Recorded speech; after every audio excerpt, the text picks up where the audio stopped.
بسم اللہ الرحمن الرحیم۔ نہاں ذکر محمد ہے، ایاں ذکر محمد ہے، نہاں ذکر محمد ہے، ایاں ذکر محمد ہے، یہاں ذکر محمد ہے، وہاں ذکر محمد ہے، اور عطائیں ڈھونڈ لیتی ہیں جہاں ہو مصطفیٰ والے، عطائیں ڈھونڈ لیتی ہیں جہاں ہو مصطفیٰ والے، کرم بھی دیکھ لیتا ہے کہاں ذکر محمد ہے، اور لبے گفتار سے گنچا فشاں ذکر محمد ہے، لبے گفتار سے گنچا فشاں ذکر محمد ہے، زہے قسمت کے اب ورد زباں ذکر محمد ہے۔ صدر ذی فہم و ادراک اور ایوان خوددار و بے باک، آج جس عنوان پر لب کشائی کرنے کی جسارت کر رہا ہوں اس کا موضوع ہے وہ آیت کریمہ جس میں اللہ رب العزت نے اپنے حبیب مکرم صلی اللہ علیہ وآلہ وسلم کے بارے میں ارشاد فرمایا ہے کہ وَمَا أَرْسَلْنَاكَ إِلَّا رَحْمَةً لِلْعَالَمِينَ، اور ہم نے آپ کو نہیں بھیجا مگر تمام جہانوں کے لیے رحمت بنا کر۔ سامعین کرام، انسانیت قید و بند کی زنجیروں میں جکڑی ہوئی تھی، ظلم و بربریت کا ہر طرف اندھیرا چھایا ہوا تھا،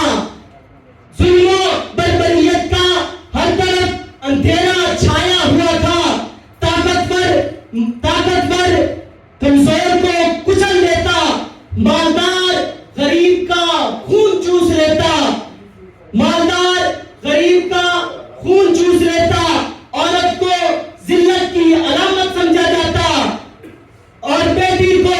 زندہ درگور کر دینا فخر کی علامت سمجھا جاتا، اور تو اور کہ غلام کو جانور سمجھا جاتا۔ سامعین کرام، انسانیت بے چین تھی کہ کوئی نجات دہندہ آئے اور ان کے سامنے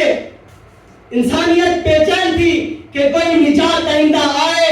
اور انہیں قید و بند سے نکال کر روشنی کی طرف لے جائے۔ شاعر کہتا ہے کہ جہاں تاریک تھا ظلمت کدا تھا سخت کالا تھا، جہاں تاریک تھا ظلمت کدا تھا سخت کالا تھا، کوئی پردے سے کیا نکلا کہ گھر گھر میں اجالا تھا۔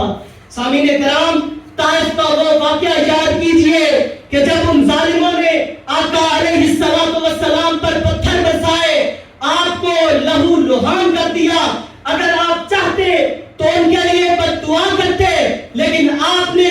بد دعا نہیں کی بلکہ فرمایا اللہم اہد قومی فإنہم لا یعلمون، اے اللہ میری قوم کو ہدایت عطا فرما، یہ نہیں جانتے۔ ارے یہ ہے وہ رحمت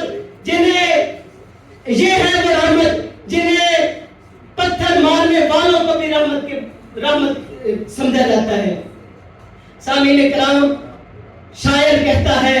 کہ سلام اس پر کہ جس نے بے کسوں کی دستگیری کی،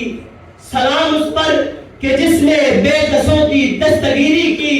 سلام اس پر کہ جس نے بادشاہی میں فقیری کی، سلام اس پر کہ جس نے خون کے پیاسوں کو کبائیں دی، سلام اس پر کہ جس نے گالیاں سن کر دعائیں دی۔ سامعین کرام، نبی اکرم صلی اللہ علیہ وآلہ وسلم صرف ایک جہان کے لیے نہیں بلکہ تمام جہانوں کے لیے رحمت للعالمین بنا کر بھیجے گئے ہیں۔ آئیے ہم یہ عہد کرتے ہیں کہ ہم آپ صلی اللہ علیہ وآلہ وسلم کے اسوہ حسنہ پر عمل کر کے اپنی زندگیوں کو اپنی زندگیوں کو روشنی سے بھرپور کر کے امت رحمت للعالمین بنے۔ وما علینا الا البلاغ۔